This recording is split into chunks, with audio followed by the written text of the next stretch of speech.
Today we're reviewing not just any gin, but one that's gone on to inspire a whole category of gin. We're gonna taste the Four Pillars Bloody Shiraz and see if the hype is real, and we're starting right now.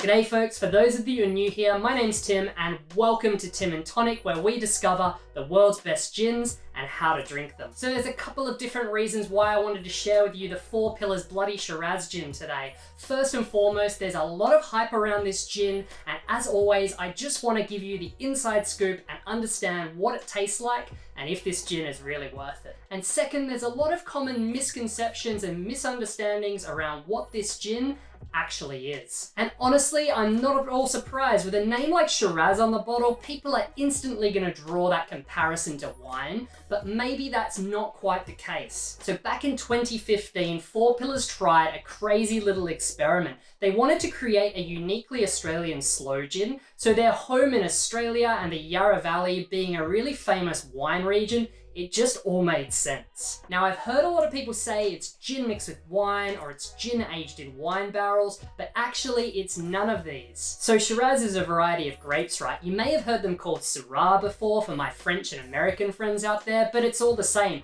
And they just happen to make a really good wine by fermenting the juice. But in this case, Four Pillars wanted to create a slow style of gin. So what they did is they steeped the whole fruits in their signature rare dry gin, which by the way is absolutely delicious. I've reviewed it before. If you want to check it out after this, I'll leave a link down in the comments below. So that's it. It's gin infused with Shiraz grapes. There's no fermentation going on here, so it's not wine, and it's not aged in any barrels, so it hasn't touched a red wine barrel either. While you can definitely draw some parallels with wine here, after all, it's made with some same base ingredients. Shiraz grapes are in both. The lack of fermentation though means it's hugely different at the same time. My main point here is, even if you're not a big wine drinker, don't be afraid to give this one a crack. I guess there's nothing left to do but open this one up, give it a taste, and see what it's all about.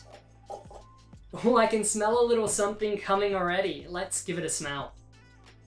Oof, this is one super complex smell. Those Shiraz grapes are bringing a lot of fruity flavors, but quite rich and stewed, almost jammy. We're talking cherries, black currants, and a little bit of raspberry jam. It's pretty amazing.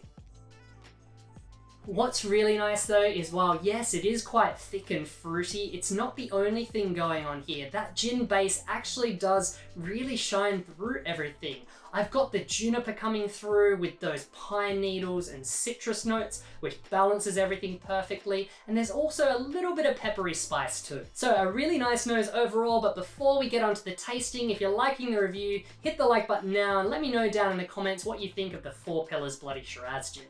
Let's give it a taste. Wow, the first thing I notice is some sweetness, and from what I understand, that's all coming from that infusion of the Shiraz grapes. It's 100% natural. They don't actually add any in the production process. I bet you didn't realize that red wine grapes actually have quite a lot of natural sugars, and that's because during the usual production of red wine, all those sugars actually get eaten up and turned into alcohol, which makes it super dry. But the Bloody Shiraz is definitely quite well balanced. I mean, there's no getting away from it. Yes, it is quite sweet, but it's not sticky and cloying like some more traditional sloe gins I've tried. And you know, just having all those fruity flavors always makes you think it's quite sweet too. Same thing on the taste as with the nose. What I really like about this one is that gin base doesn't get lost. I'm getting some beautiful pine and rosemary stem kind of vibes coming through from the juniper. Plus on top of that, there's a little bit of citrus and a little bit of spice there too. I mean, overall, I really like this one. It's a super interesting take on that sloe gin style, which yes, it's very complex, but also quite easy drinking at the same time. So based upon all that, how would I be drinking the Bloody Shiraz gin?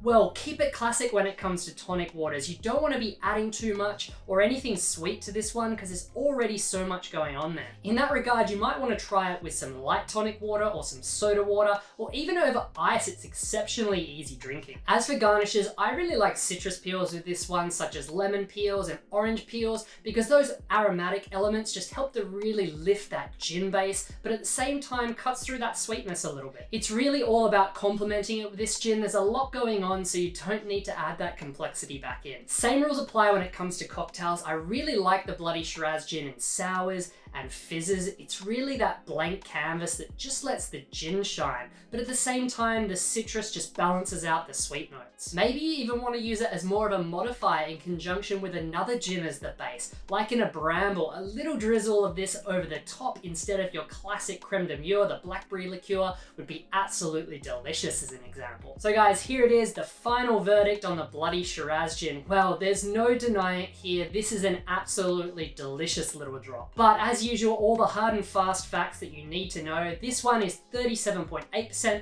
which is a little bit closer to a regular dry gin than a traditional sloe gin, which can be as low as 25%, which is quite good. You got a 700ml bottle, so we got the full size, and it's around $83 Australian in the shops. With that really strong, fruity and sweet kind of flavor profile, for me, it's not really an everyday drinker. I prefer to have a bottle and just take my time with it, maybe have it after dinner on a little bit of ice just for digestion, or even on a special occasion, mix it into some cocktails. This one has just become so popular, you have to give it a crack. My viewers down here in Australia will know that there's every different distillery now producing all these different kinds of grape-infused gins. You've got obviously the Shiraz like this one, there's some Pinot Noir ones, I've even seen some muscat grape gins, absolutely amazing, using grapes that are local to their distillery, and they've all got their little unique spin on this one. But the Four Pillars Bloody Shiraz was the one that started it all, it was the absolute game changer. So guys, if you like this review and you want to discover more amazing gins just like the Bloody Shiraz, start right now by clicking subscribe just up here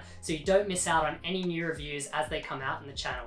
In the meantime, click through the playlist here to see the reviews that I've already done. Until next time guys, I hope you enjoy. Cheers.